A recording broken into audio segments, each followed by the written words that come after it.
มื้อนี้น้องๆชุน้องสิพาชุอ้ายไปซั่นมื้อ ไปเวียด ไปเวียด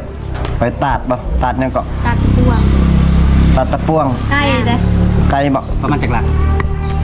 มาสมองไป ชั่วโมงป้าย มันค่ำมันจะฮอด แสดงว่าประมาณแต่นี้ออกมันดงพุ่นนะกว่าอีกบ่จัก แต่เส้นทางง่ายๆอยู่ที่เส้นทางไปเนาะไปเนาะ ใกล้เลยเขายอมรับว่าใกล้เลยเขาเคยไปกันตอนเมื่อวันเรา จะคิดยังไงก็ว่าจะไปมื้อนี้ คือจะไปนี่ก็ คิดจะไปบ่อาการร้อนมื้อนี้สาวนวลกับสาวเรียนสิพาไปตาดพี่น้องตาดพังเวีย อ ด ยู่เพื่อนน้องจักคน เป็นพังลาวเขาเนาะ เนี่ยเนี่ยจูกันยาเบิ้งแต่บังตัวนี้อ่ะบังตัวนี้มุดไอ้ ยังหรือไม่ หน่อไม้ คมเหมือน ลายบ่ ลายเก็บ พังเวียดเฮาข้ามไปเขา คมบ่หรือไม่คม จับเลย เอ้าไปเฮ็ดหยังซะบ่ว่าดีๆเขาบ่จักว่าติไปได้อยู่เนาะ บ่ว่าก็สิจับ จับคนหล่อ อ้าว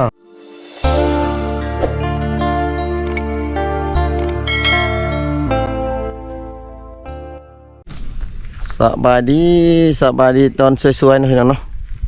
ยินดีต้อนรับ FC เข้าสู่ช่องบ่าวผู้ไทยบรรณาแนลเด้อพี่น้องเด้อมื้อนี้บ่าวผู้ไทยสิเดินทางไปสู่ตาดซาแลนด์พี่น้องเมืองเซโปนพี่น้องเนาะเดินทางไปกับทีมงานบ่าวโกยพาลุยแล้วก็บ่าวค่ำพี่น้องเนาะเพิ่นพาบ่าวผู้ไทยไปตาดซาแลนด์เนาะพี่น้องเป็นจังได๋ก็ไปติดตามมาชมนำกันเนาะพี่น้องเนาะเพราะว่ามีทีมงานเพิ่นพาไปเนาะเดี๋ยวบ่าวผู้ไทยก็สิไปนำเพิ่นเนาะพี่น้องเนาะ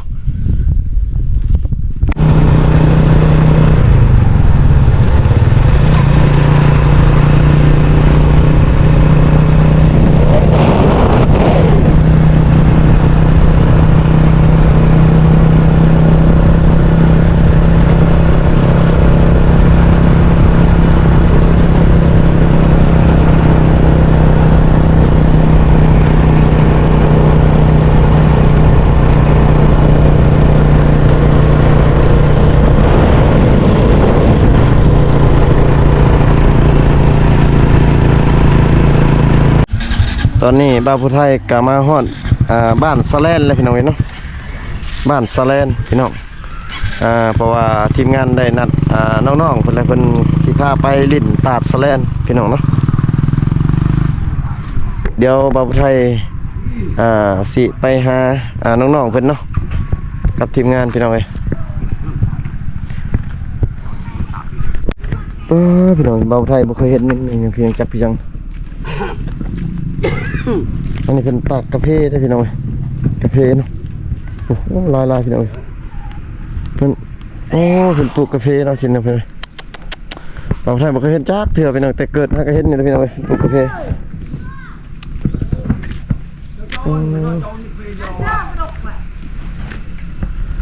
บ้านสะแลนพี่น้องเดี๋ยวเราไทยสิไปหาน้องๆเพิ่นเนาะพี่น้องพระเจ้าปลูกกาแฟตากกาแฟลายนึงนะกาแฟแบบ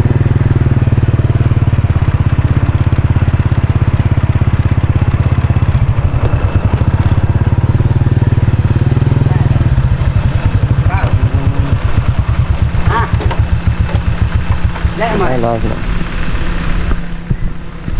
งอมใช่ป่ะ โอ้โห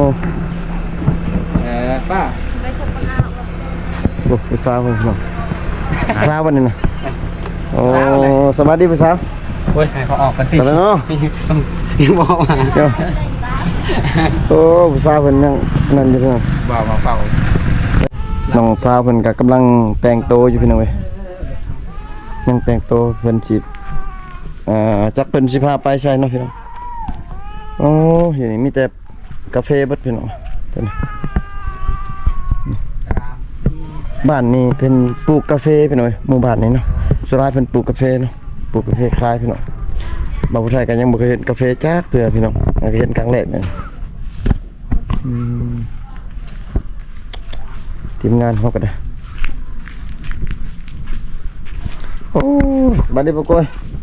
นั่นได้ สบายดี นั่นได้ภาษาวนั่นได้เจ้านัดน้องนั่นได้ บ่แล้วนัดสิมาถ่ายคลิปนี่แหละ เพิ่นว่าสิพาไปใช่นี่ แต่ว่าเพิ่นว่าสิพาไปถ่าย เอ้ยไปทายยังไปอันนั้นไปตาด ไปตาดบ่ ไปตาดบ่แม่นตาดฟังลาว ตาดฟังเวียดพุ ฟังเวียด อ๋อ อี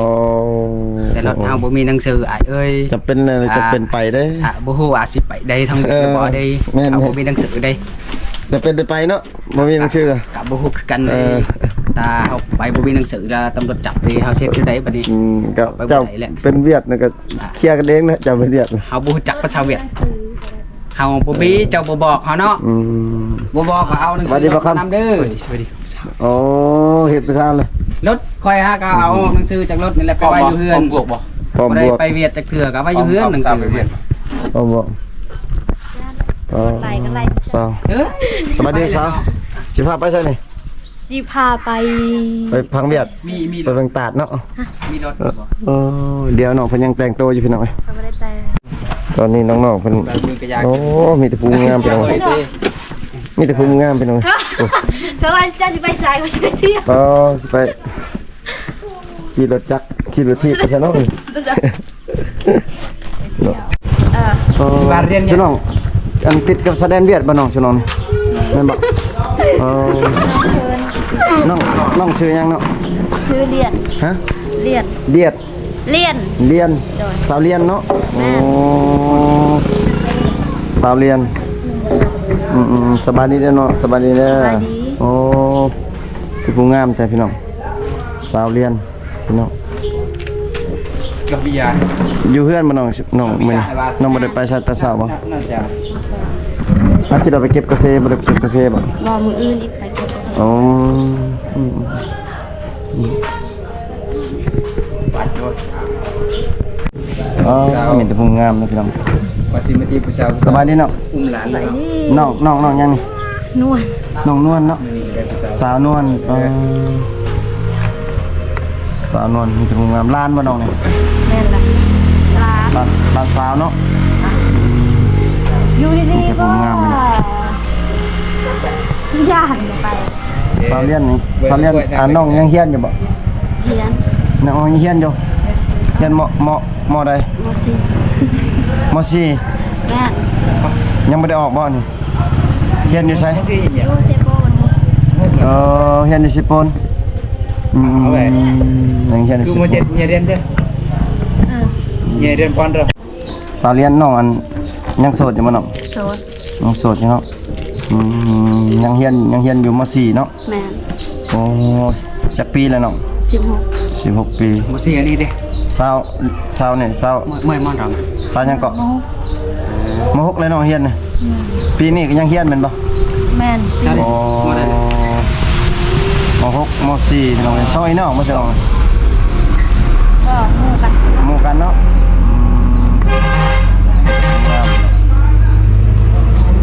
มีแต่ภูมิงามพี่น้องสาวบ้านยังก่อนนี่ บ้านสแลน บ้านสแลนเนาะ แรงแตน สแลนแตน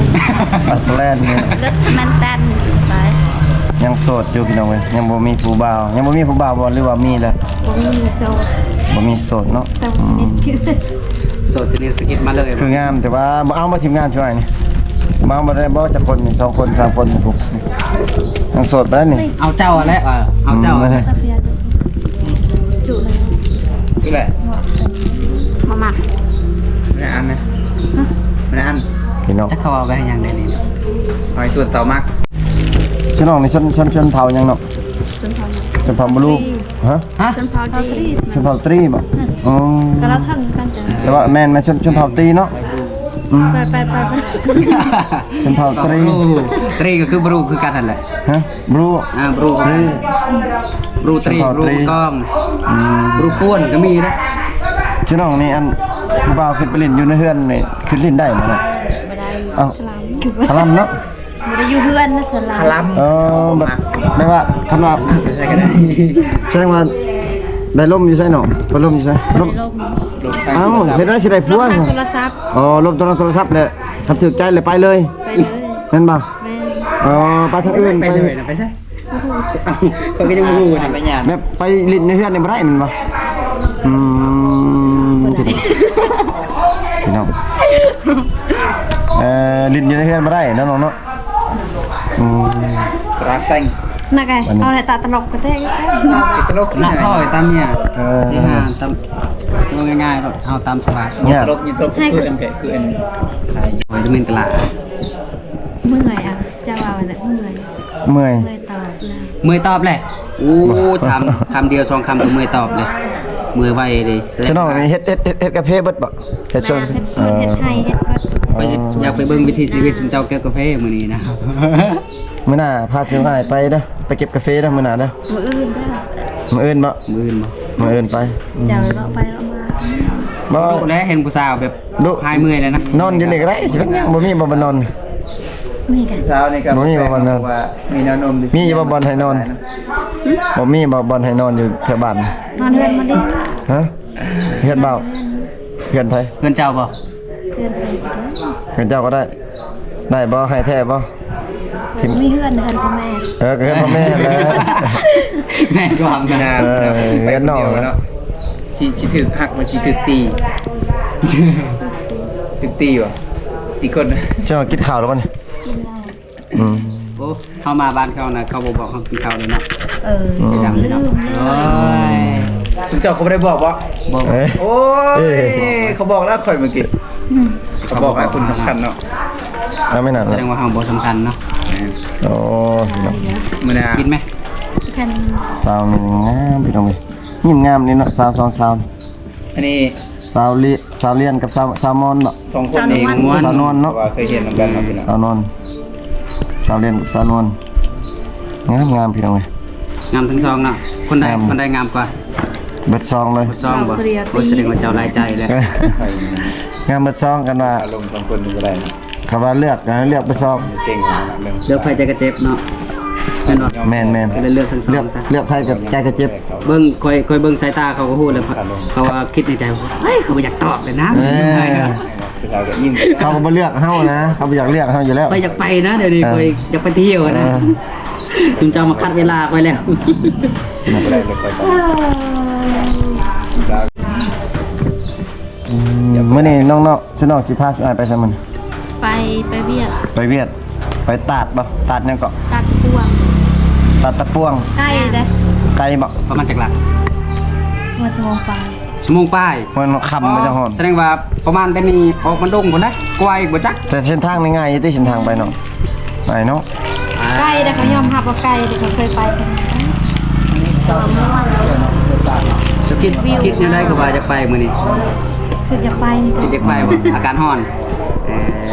มื้อนี้สาวนวลกับสาวเรียนสิพาไปตาดพี่น้องตาดพังเวียด อยู่เพื่อนน้องจักคน เป็ เนาะ นพังลาวเขาเนาะ เนี่ยเนี่ยจูกันยาบ้างแต่บางตัวเนี่ยบางตัวเนี่ยมุดไอ้ท่า มีหยังบ่หน่อไม้ เอาไม่ คมเหรอ ลายบ่ ลายเลยเก็บ พังเวียดเฮาข้ามไปเขา คมบ่หน่อไม้คม จับเลย เอ้าไปเห็นยังซะบ่ว่าดีๆเขาบ่จักว่าติไปได้อยู่เนาะ บ่ว่าก็สิจับ จับคนหล่อ อ้าวครับ ไปก็ได้หนีเลย อ้าวไป ช่วยนัวไหม ตัดลง ตามน้องไป พี่บังเลยจูไปบังเลย ชั่วครับดิไอ้บินัวถึงตองอันตะดึงถึงกัน แล้วน้องไปก่อน เปิดตลาดเอออันเก๋กูไปนัวกูจะ